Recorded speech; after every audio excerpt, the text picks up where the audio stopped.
Hi, Amanda. How are you today? It's so wonderful to see you again. It's always great to catch up. Absolutely. It's our only time to really get to hang out together. If we were living as neighbors, we would be together all the freaking time. I can already see it. I know. I know. Now, today we've got a really interesting topic. And I think this is something that impacts most people who have experienced trauma. It's understanding the relationship between trauma and the inability to sleep. Yes. So, yeah. Do you want to tell us, can you introduce the topic for us? Tell us a little bit about it. So the reason that I wanted to call this one the inability to sleep is because a lot of people don't understand what insomnia is. They think insomnia is just the complete blanket statement. You're not able to sleep no matter what you do. And when a lot of people are dealing with insomnia or with trauma related insomnia, is that they have a difficulty falling asleep and they have a difficulty staying asleep. This can be and or. And this is a real problem for a lot of people. And so many of them don't realize that this is trauma related and that there are some things that you can do that'll make it really easy to deal with it. But we'll get to that. Mm. Interestingly, when I was doing my research for the topic, and I don't know why it hadn't occurred to me before, but basically, as we've talked about before, the trauma actually interrupts our body's stress response system.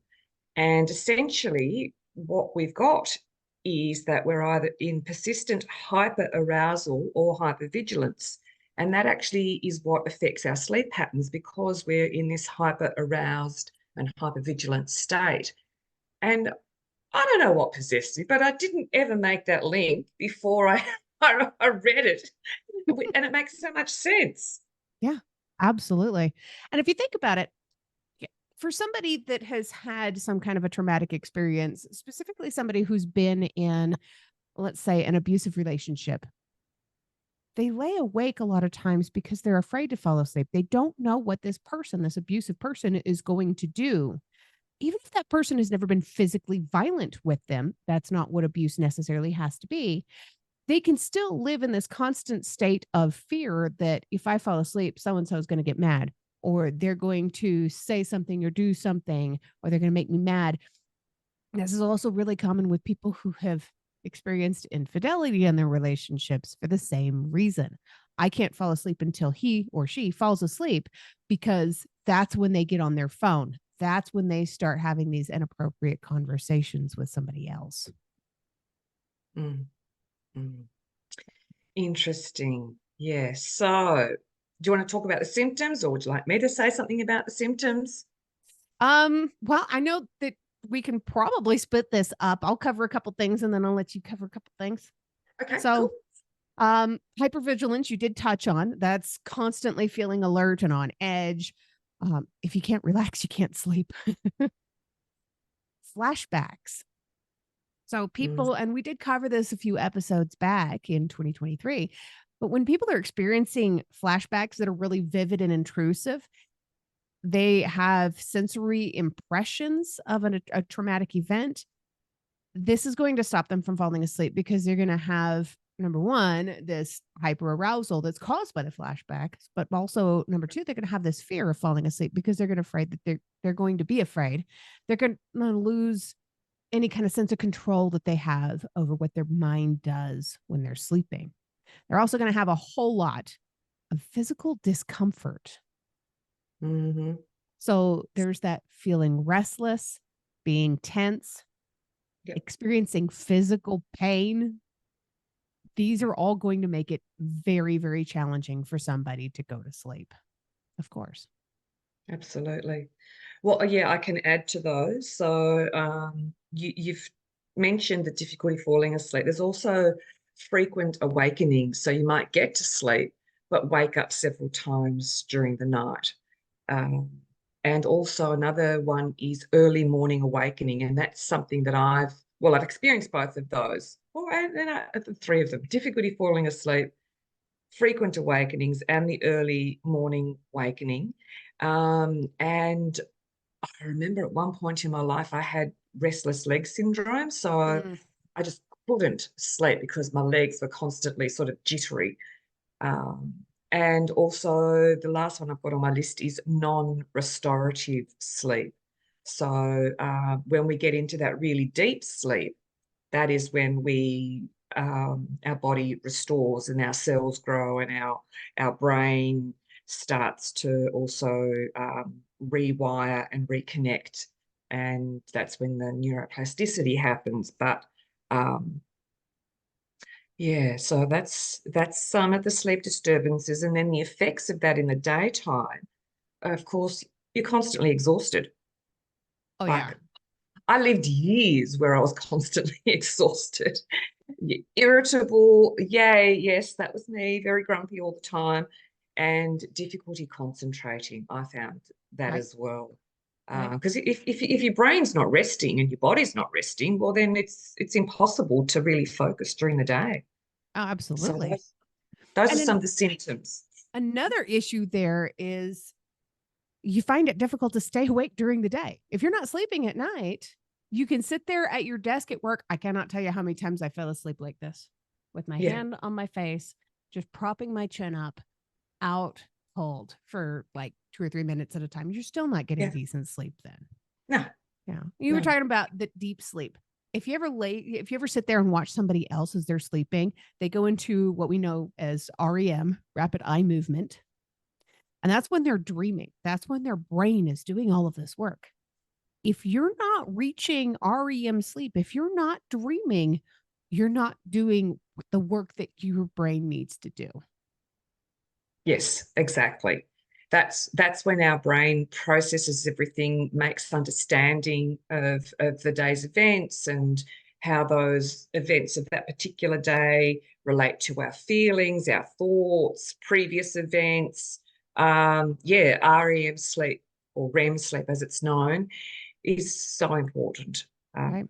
That And yeah, all of for this stuff restorative sleep, and all of this stuff can really affect your relationships in a big way. absolutely. Yeah. When you're Yeah. not getting So sleep, let's you go do to get some of the irritable. effects then. Let's go to some of the effects. So, like short-term effects, what I have here, and hopefully you can add to this, is mental health. Mm. So it exacerbates things like depression, anxiety, and PTSD symptoms. Right. So that's scary stuff. If you're not sleeping and you're starting to go down that abyss of depression, that's not good. That's not good. Absolutely. Yeah. And Uh, you mentioned irritability earlier. That's another big one.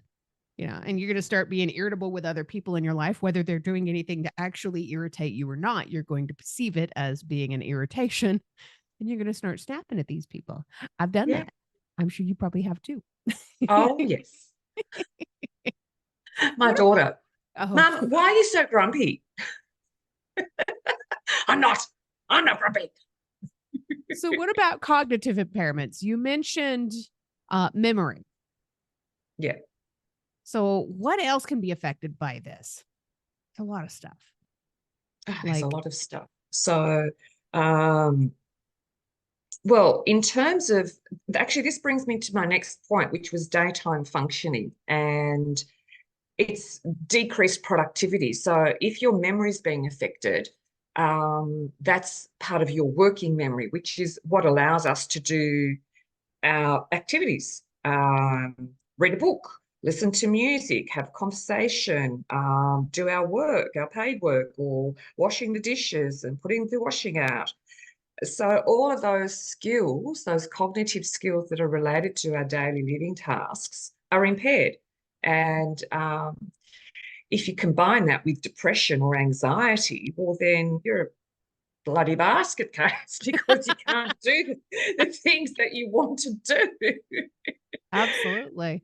And one of the things that I've noticed is that if I keep a list of things that I need to get done in a certain day, it helps me to keep on track, even if I'm somewhat sleep deprived. But if I don't have something written on my list, I completely forget to do it. I cannot think that far in advance. There is no decision making abilities. I have no focus. I cannot learn something new. I have what a lot of people would refer to as ADHD, attention deficit hyperactivity disorder. The hyperactivity is me trying to keep myself awake and going. Yeah. The attention deficit disorder is my inability to focus because I lack sleep. So a lot of people that have been diagnosed with ADHD are actually trauma survivors who are experiencing a lot of the symptoms and stuff that we've discussed in previous episodes, and the inability to sleep. Exactly. Exactly. Yeah. I remember a couple of years ago when insomnia was, it just ruled everything in my life. I really became very, very unwell because it was so extreme. And I'm doing a longitudinal study here on cognitive um, decline and dementia. And so I'm part of the university study. There's thousands of us here in Tasmania doing it. And each year they send us cognitive tests to do, and we just do them online. And this particular time when I was really sleep deprived, I couldn't even do the first 3 or 4 tasks. And I became so depressed because I thought, what's going on here? I can't even do a simple cognitive test that is indicative of whether I've got dementia. And then I started going down this rabbit hole of, oh my gosh, I'm becoming demented. And yeah, it was really awful. Like I'd lost all that executive functioning, the capacity to problem solve, the capacity to think critically, the capacity to make decisions, like you were saying. It was awful, awful. That is a lot So, to put on your plate all at once. yeah, That's a lot. My yeah, goodness. Plus, one of the other issues with being sleep deprived is that you have a reduced reaction time. So, not only can it increase the risk of accidents and injuries while you're driving, but those rabbit holes, they get a whole ex- lot deeper and you can fall a whole lot harder. absolutely, absolutely. So then let's actually, that's an interesting one because the daytime functioning. So, I talked about the decreased productivity. We've mentioned relationship difficulties, and you just mentioned something about accidents. And that is really one of the things about insomnia and its impacts is that you can have an increased risk of accidents. And it's not just car accidents, it's at Tripping down home, the stairs. Yeah. tripping up the stairs. That's my favorite. I'm really good at that. Yeah. Me too. My whole life.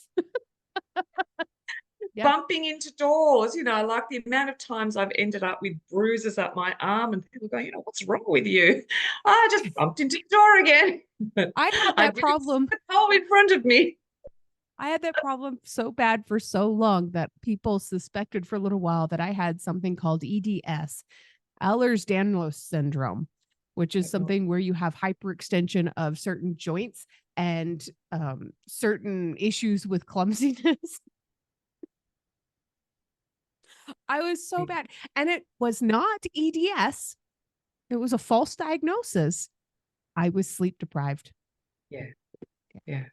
Another thing It, that I've learned about sleep deprivation is that it can cause an increase in appetite and weight gain.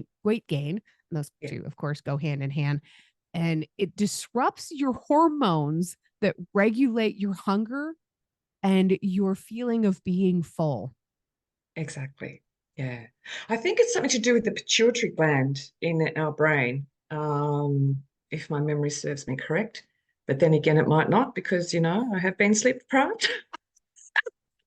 But yeah, no, it's true. What you're saying is absolutely spot on. There is that part of our brain that is affected when we are sleep deprived that influences our hunger signals. Yeah, Right.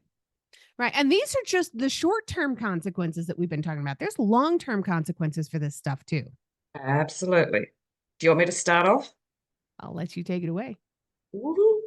So, yeah, look, in terms of health consequences, what I found was the risk of cardiovascular disease actually skyrockets. So, heart attack, stroke, um, you know, High blood plaque pressure. on the heart, you name it. It's crazy just how connected it is to insomnia. Things like obesity and diabetes. Yeah. And then we've talked about the cognitive decline, and that can be a long-term effect. It can be a very serious cognitive decline and also chronic mental health conditions. So Yeah. it's pretty bleak if you don't get it under control. Right. It can also weaken your immune system. It makes you more susceptible, of course, to infections and illnesses, but also things like Crohn's disease and lupus. We really don't Yes. want that. It can cause worsening anxiety and depression. And it's a major factor in the inability to treat bipolar disorder. Mm, It will absolutely make that worse. But probably the scariest one for me was a decreased lifespan. yeah. There have been studies that have suggested that long term sleep deprivation can shorten your lifespan by several years. Of course. Of course. And Yeah. you, Sorry, I was just thinking of a study that I researched many, many years ago, and it was looking at a case study of a guy. I think his surname was Tripp, was a DJ, radio DJ. Years and years ago, they did this event where he was up for like 48 hours or something doing some program, and he was so sleep deprived, he became so ill. I wish I could remember the name of the study now, but that was probably one of the original studies that led to a lot of the sleep deprivation work and research. Yeah, I think it was in the 60s. that's amazing. I'm glad that they were able to start that research back then. I mean, we're still taking some time to catch up to where we are now, and there's still a lot of play with the information that we have because of course the severity can uh, be different based on how long you go sleep deprived, what your individual differences are, how you're resilient you are, all that kind of stuff. Exactly. Yeah. And Exactly. can you remember what is the longest amount of time you've ever gone without sleep?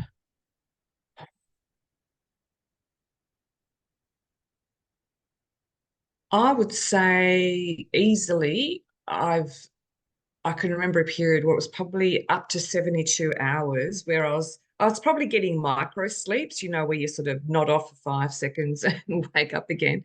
Right. But yeah, I was so hyper vigilant and so hyper aroused that there was nothing that could bring me down.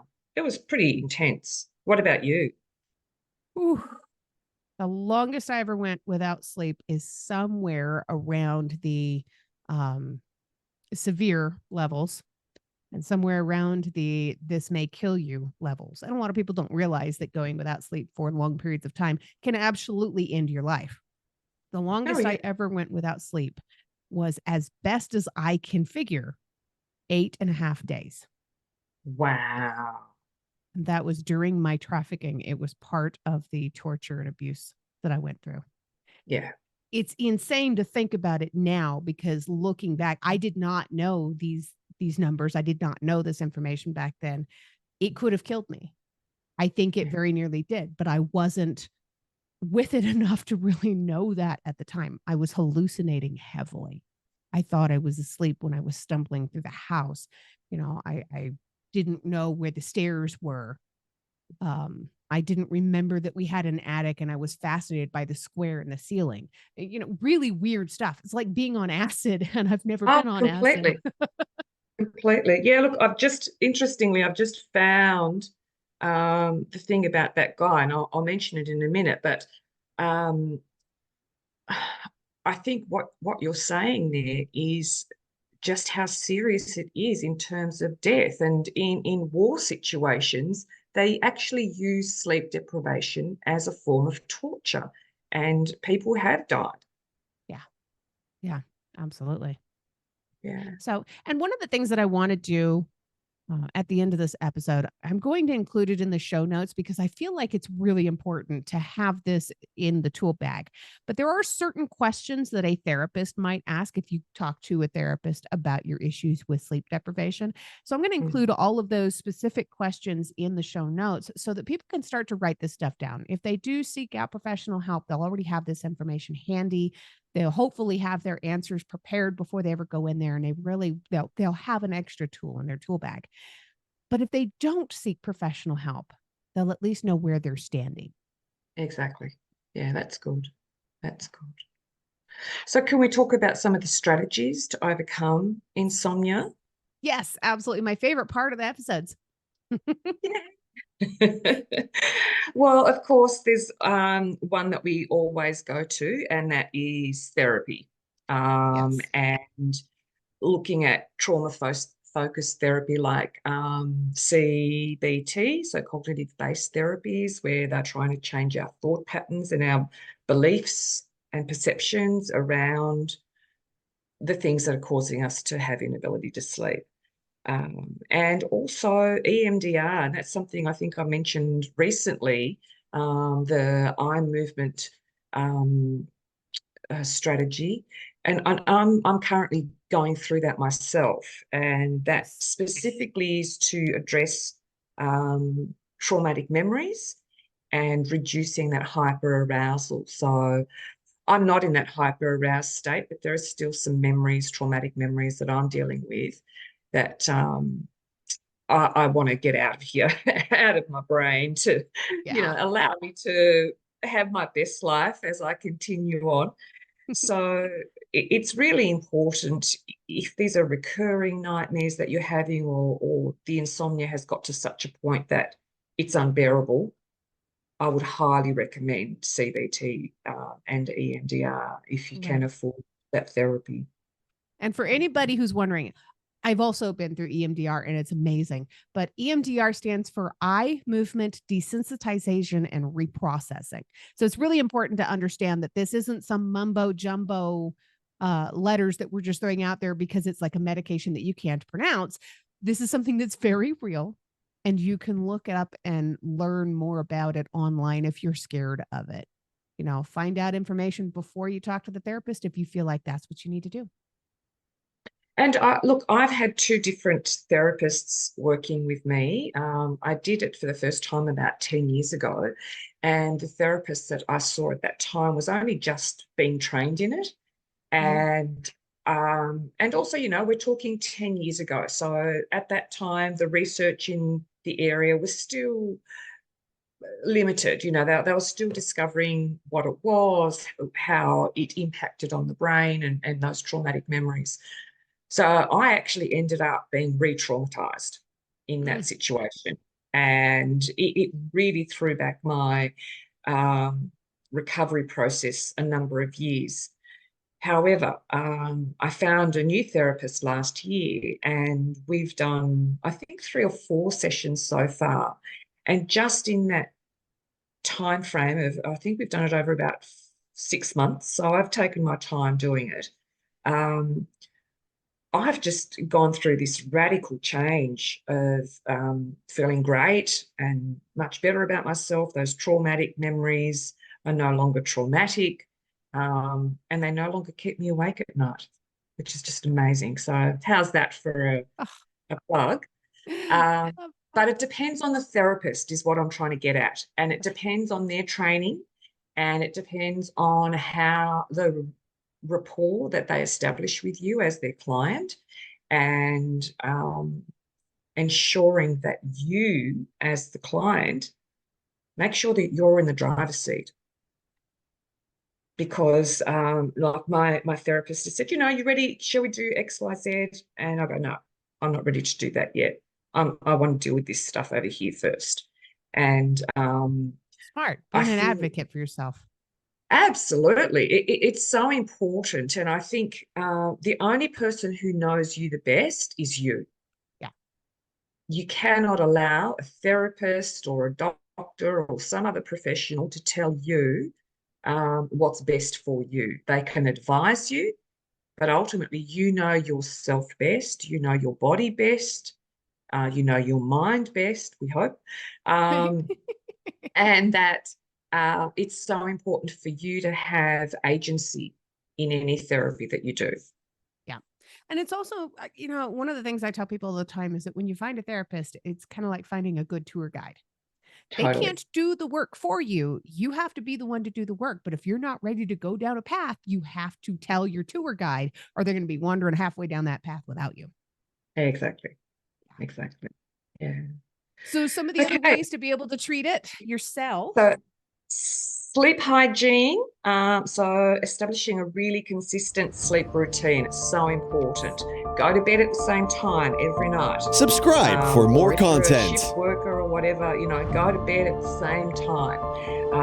Make sure that you have a sleep-friendly environment. No phones, no tablets, no laptops, nothing electronic in your room. Right. There's so many studies about being exposed to blue light and how that can trick your brain into thinking that it's still daytime, and it can absolutely disrupt your circadian rhythms. Put that stuff down, pick up an old-fashioned book. I've written a few, you've written a book. People can grab our books if they were looking for a book that they haven't read yet. And the biggie, no TV in the bedroom. Yep.